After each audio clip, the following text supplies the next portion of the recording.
Hello, good morning. അപ്പോൾ ഇന്ന് ഞാൻ എഴുന്നേക്കണേ ഉള്ളൂ കേട്ടോ. അപ്പോൾ നമ്മുടെ വീഡിയോ ആരംഭിക്കുക കേട്ടോ. ഇനിയിപ്പോൾ നമുക്ക് കിച്ചണിലൊക്കെ കയറണം. അപ്പോൾ ഞാൻ സാറ്റർഡേ ആയതുകൊണ്ട് ഇന്ന് ലേറ്റായിട്ട് എഴുന്നേറ്റ് 6:45 കേട്ടോ ഇന്ന്. അപ്പോൾ ഞാൻ വിചാരിച്ചു നമ്മൾ വീഡിയോ ഒന്ന് സ്റ്റാർട്ട് ചെയ്തേക്കാം. ഇന്നൊരു മഴ ദിവസമാകട്ടെ. ഇന്ന് പിന്നെ മഴ പറഞ്ഞിട്ടുണ്ട്. അത് പ്രകാരം മഴ ആരംഭിച്ചിട്ടുണ്ട്. നല്ല മഴയാണ് കേട്ടോ, നല്ല തണുപ്പും ഒക്കെയാണ്. അപ്പോൾ നമുക്ക് ഇനിയിപ്പോൾ നമ്മുടെ പതിവ് പോലെ നമ്മുടെ അടുക്കള വെച്ച് കാണാൻ പറ്റും. അപ്പോൾ നമ്മൾ അടുക്കളയിലേക്ക് കയറുകയാണ്. സാധാരണ നമ്മൾ സാറ്റർഡേ സൺഡേ എല്ലാം നമ്മൾ ഒരല്പം ലേറ്റായിട്ടാണ് എഴുന്നേക്കണം കേട്ടോ. അപ്പോൾ സ്കൂളിലൊന്നും പോകണ്ടല്ലോ. അല്ലാത്ത ദിവസമൊക്കെ വെളുപ്പിനെ എഴുന്നേക്കുന്നത് കൊണ്ട് തന്നെ നമ്മളൊരു അല്പം നേരം കിടക്കാനുള്ള ദിവസം എന്ന് പറയുന്നത് സാറ്റർഡേ സൺഡേ ആണ്. അപ്പോൾ അങ്ങനെ ഞാൻ ജനലൊക്കെ തുറക്കുന്നുണ്ട്. ഞാൻ പറഞ്ഞല്ലോ മഴയാണെന്നുള്ളത്. മഴ കുറച്ച് കുറഞ്ഞിട്ടുണ്ട്, എന്നാലും മഴയുണ്ട് കേട്ടോ. ഇപ്പോൾ മഴയുടെ കൂടെ എന്താണെന്നറിയോ, മഞ്ഞും കൂടിയുണ്ട്. അപ്പോൾ നല്ല തണുപ്പാണ് കേട്ടോ. അപ്പോൾ ഇതിൽ വീഡിയോസിൽ മഞ്ഞ് അത്ര എനിക്ക് തോന്നുന്നില്ല, പക്ഷേ നമ്മൾ പുറത്തേക്ക് ഇറങ്ങുമ്പോൾ മഞ്ഞുണ്ട് കേട്ടോ. എല്ലായിടത്തും എങ്ങനെയാണെന്ന് അറിഞ്ഞില്ല, പക്ഷേ ഇവിടെ മഞ്ഞുണ്ട്. അപ്പോൾ അങ്ങനെ എന്നാലും നമുക്ക് മഴയത്ത് നമ്മുടെ പ്രകൃതി എന്ത് ഭംഗിയാണെന്ന് നോക്കി, നല്ല ഭംഗിയായിട്ട് എല്ലായിടത്തും പച്ചപ്പായിട്ട് നിൽക്കുക കേട്ടോ. അപ്പോൾ അതും കാണാൻ ഭംഗിയാണ്. മഴക്കാലമാണല്ലോ, നമുക്ക് പ്രകൃതി കാണാനൊരു ഭംഗിയോട് കൂടി കാണാൻ പറ്റുന്ന മഴക്കാലമാണ്. അപ്പോൾ അങ്ങനെ നമ്മൾ മഴയത്ത് നമുക്കൊരു ചായ കുടിച്ച ഒരു നല്ല ഒരു സുഖമാണല്ലേ നമുക്ക്. ആ ഒരു ചൂട് ചായ ഇങ്ങനെ പതുക്കെ നുണഞ്ഞ് കുടിക്കുമ്പോൾ നമുക്കൊരു പ്രത്യേക സുഖം തന്നെയാണ്. അപ്പോൾ അങ്ങനെ നമ്മൾ ചായയൊക്കെ വെച്ചിട്ടുണ്ട്. അപ്പോൾ ചായയൊക്കെ കുടി കഴിഞ്ഞിട്ട് നമ്മൾ ബ്രേക്ക്ഫാസ്റ്റ് ഉണ്ടാക്കാമെന്ന് വിചാരിച്ചു കേട്ടോ. അപ്പോൾ ഇന്ന് ബ്രേക്ക്ഫാസ്റ്റിന് നമ്മൾ അപ്പവും സ്റ്റൂവും കേട്ടോ, ചിക്കൻ സ്റ്റൂ ഉണ്ടാക്കണത്. നമ്മൾ സൺഡേക്ക് വേണ്ടിയിട്ട് നമ്മൾ നേരത്തെ വാങ്ങി വയ്ക്കും കേട്ടോ. അപ്പോൾ അതുകൊണ്ട് അതിൽ നിന്ന് ഞാൻ കുറച്ച് നമ്മളെടുത്ത് ചിക്കൻ സ്റ്റൂ ഉണ്ടാക്കാൻ ഒരു 100 ഗ്രാമോളം മതി. ചിക്കൻ സ്റ്റൂവിനൊക്കെ അത്രയും ചിക്കൻ മതി കേട്ടോ.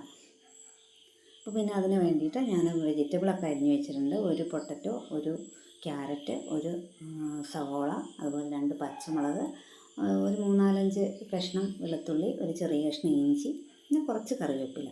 ഇത്രയാട്ടോ ഞാൻ എടുത്തേക്കണത്. അപ്പോൾ ഇതിൻ്റെ കൂട്ടത്തിൽ വേണമെങ്കിൽ ബീൻസ് ഇടാം, അതൊക്കെ നമ്മുടെ ഇഷ്ടം അനുസരിച്ചാട്ടോ. ഇതിനകത്ത് നമ്മൾ സ്റ്റോയിൽ ഞാനിപ്പോൾ ചേർത്തേക്കണത് ക്യാരറ്റും പൊട്ടറ്റോയുമാണ്. അപ്പം നമ്മൾ ഇനി ഉണ്ടാക്കാൻ വേണ്ടിയിട്ട് പാൻ അടുപ്പത്ത് വെച്ച് അതിനകത്തേക്ക് നമ്മൾ പട്ടയും ഗ്രാമ്പു ഏലക്ക കേട്ടോ അതിട്ട് പൊട്ടിയതിന് ശേഷം നമ്മളിതിനകത്തേക്ക് നമുക്ക് സവോളയും കൂടി ഇട്ട് കൊടുക്കാം കേട്ടോ. ഞാൻ പട്ട ഇട്ടിട്ടില്ല. പട്ട ഞാൻ നോക്കിയപ്പോൾ കണ്ടില്ല. പിന്നെ ഞാൻ വിചാരിച്ചു നോക്കി നടക്കാൻ കഴിയില്ല, അപ്പോൾ ഇനി തീർന്നതാണോ എന്ന് അറിഞ്ഞൂടാ, അതുകൊണ്ടാട്ടോ ഞാൻ ഇടാഞ്ഞത്. അപ്പോൾ അതിനകത്തേക്ക് സവോളയും കൂടി ഇട്ട് ചെറുതായിട്ടൊന്ന് വഴറ്റിയതിന് ശേഷം അതിനകത്തേക്ക് നമ്മുടെ പച്ചമുളകും വേപ്പിലയും കൂടി ഇട്ട് ഒന്നും കൂടി ഒന്ന് മൂപ്പിച്ചതിന് ശേഷം ഇനി നമുക്ക് വെജിറ്റബിൾ ഇട്ട് കൊടുക്കണം. ഇതെല്ലാം നമുക്ക് നന്നായിട്ട് വാട്ടി വേവിക്കേണ്ട. നമ്മൾ ഇത് തേങ്ങാപ്പാലിൽ വേവിച്ചെടുക്കണം. അപ്പോൾ അതുകൊണ്ട് ചെറുതായിട്ടൊന്നൊന്ന് വാടിയാൽ മതി. അപ്പോൾ നമ്മൾ പൊട്ടറ്റോ ഇടുന്നുണ്ട്, അതുപോലെ തന്നെ അതിനകത്തേക്ക് ക്യാരറ്റും കൂടി ഉണ്ട് കേട്ടോ. അപ്പോൾ ഇത് ഒന്ന് ചെറുതായിട്ട് വഴറ്റണം. നമ്മൾ ആവശ്യമുള്ള ഉപ്പും കൂടി ചേർക്കണം കേട്ടോ.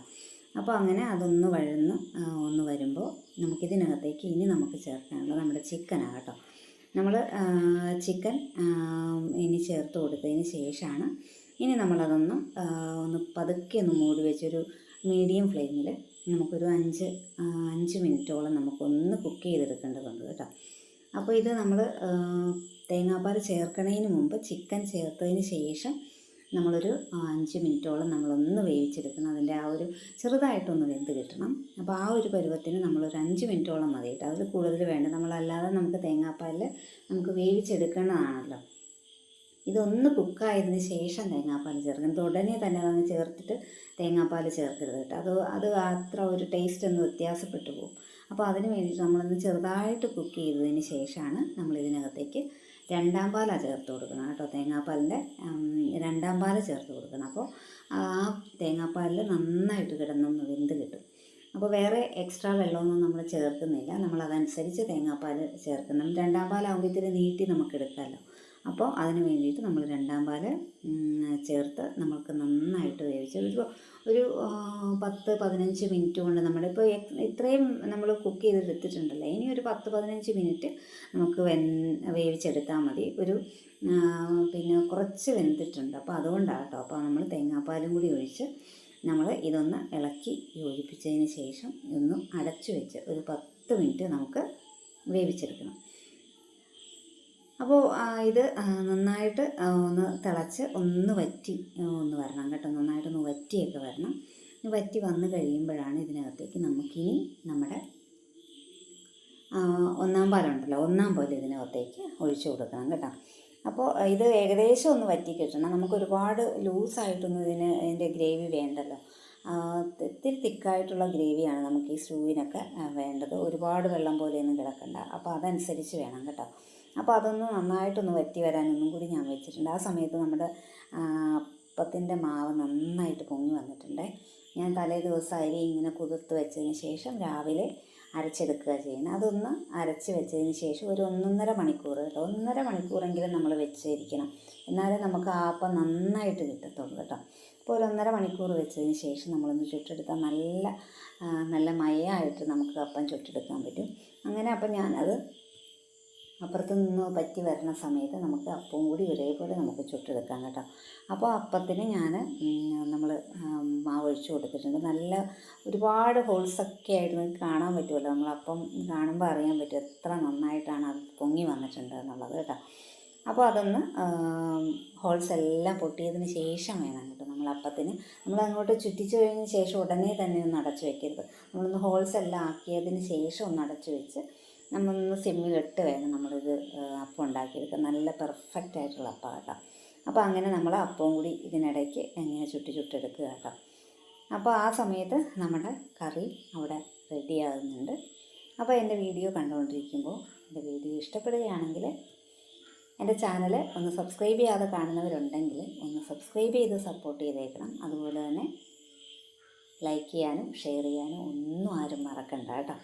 അപ്പോൾ നമ്മുടെ അപ്പവും റെഡിയാവുന്നുണ്ട്, നമ്മുടെ കറി അവിടെ റെഡിയാവുന്നുണ്ട്. കറിക്ക് ഇനി പിന്നെ പ്രത്യേകിച്ച് വേറെ കാര്യങ്ങളൊന്നും ചേർക്കണ്ട.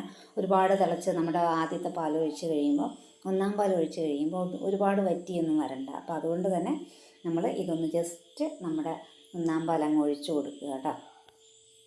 ഇനി അത് ഒഴിച്ചു കൊടുത്തതിന് ശേഷം നമ്മളൊന്ന് ജസ്റ്റ് ഒന്ന് തിള വന്നാൽ മതി. തിള വന്നതിന് ശേഷം ഇനി ഇത് നമുക്ക് ഇതിനകത്തേക്ക് പിന്നെയുള്ളത് നമുക്ക് ഇത്തിരി കുരുമുളക് പൊടി ചേർക്കണം, അതുപോലെ തന്നെ ഗരം മസാലയും കൂടി ചേർക്കണം കേട്ടോ. ചെറിയ ഒരു തിള വന്നാൽ മതി, തിളച്ച് മറിയൊന്നും വേണ്ട. അപ്പോൾ അങ്ങനെ നന്നായിട്ടൊന്ന് തിള വന്നതിന് ശേഷം നമുക്ക് ഇതിനകത്തേക്ക് കുരുമുളക് പൊടിയും അതുപോലെ തന്നെ ഗരം മസാലയും മാത്രം നമ്മൾ ചേർക്കണം. മല്ലിപ്പൊടി അതുപോലെ മഞ്ഞൾപ്പൊടി ഒന്നും ചേർക്കുന്നില്ല നമ്മുടെ സ്റ്റൂവിന് കേട്ടോ. അപ്പോൾ അത് ചേർത്തതിന് ശേഷം നമ്മളൊന്ന് ഇളക്കി യോജിപ്പിച്ച് വേണമെങ്കിൽ ഞാനൊരു അല്പം നെയ്യ് ഇടുന്നു, ഒരു 1/2 സ്പൂണോളം നെയ്യ് ഞാനിടുന്നുണ്ട്. നെയ്യൊക്കെ ചേർക്കണത് അത് ഓരോരുത്തരുടെ ഇഷ്ടം അനുസരിച്ച് മതി കേട്ടോ, അല്ലാതെ നെയ്യ് ചേർക്കണം എന്നൊന്നുമില്ല. ഞാൻ ചേർക്കുന്നുണ്ട്. നെയ്യൊക്കെ ചേർക്കുമ്പോൾ നമുക്ക് കറിക്കൊരു പ്രത്യേക ടേസ്റ്റാണല്ലോ. അപ്പോൾ അങ്ങനെ നെയ്യും കൂടി ചേർത്ത് ഞാനൊന്ന് ജസ്റ്റ് ഒന്ന് അടച്ചു വെച്ച് ചെറുതായിട്ടൊന്ന് തിളച്ചതിന് ശേഷം ഞാൻ സ്റ്റൗ ഓഫ് ചെയ്യുന്നുണ്ട്. അപ്പോൾ നമ്മുടെ അപ്പവും അതുപോലെ തന്നെ നമ്മുടെ ചിക്കൻ സ്റ്റൂ എല്ലാം റെഡി ആയിട്ടുണ്ട് കേട്ടോ. അപ്പോൾ എല്ലാവരും ഉണ്ടാക്കി നോക്കണം. നമ്മൾ ചിക്കനൊക്കെ മേടിക്കുമ്പോൾ കുറച്ചൊക്കെ എടുത്ത് നമുക്കൊരു സ്റ്റൂ ഒക്കെ ഉണ്ടാക്കി കഴിഞ്ഞാൽ നമുക്ക് നല്ല ടേസ്റ്റാണ് കേട്ടോ. അപ്പത്തിനൊക്കെ നമ്മൾ ചിക്കൻ സ്റ്റൂ നന്നായിട്ട് നല്ല ടേസ്റ്റല്ല, എപ്പോഴും ഒന്നും കൂട്ടാൻ നല്ലല്ലോ നമ്മുടെ ചിക്കൻ സ്റ്റൂ ഒക്കെ.